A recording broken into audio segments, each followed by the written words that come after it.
Prezydent Bułgarii Rumen Radew ogłosił w poniedziałek, że ustępuje ze stanowiska, co oznacza, że zamierza ubiegać się o stanowisko premiera przed przedterminowymi wyborami parlamentarnymi. Zgodnie z konstytucją obecna wiceprezydent Iliana Jotowa musi zostać zaprzysiężona przez parlament, aby objąć stanowisko do końca kadencji prezydenckiej. Rezygnacja Radewa jest pierwszą rezygnacją głowy państwa w powojennej historii Bułgarii i następuje w momencie, gdy kraj zmaga się z przedłużającym się kryzysem політичним. Отговорът е в порочният управленски модел.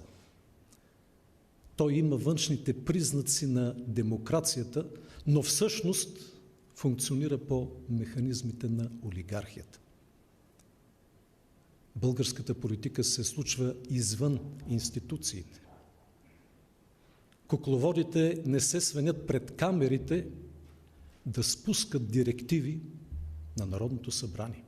Radew zasugerował, że może wziąć udział w nowych wyborach, zaplanowanych po tym, jak w zeszłym miesiącu duże protesty antykorupcyjne zmusiły rządzącą centroprawicową koalicję do dymisji. Lewicowy prezydent był przeciwnikiem rządu i poparł protesty na początku grudnia. Chociaż Radew nie ujawnił swoich planów, opinia publiczna oczekuje, że utworzy nową partię polityczną.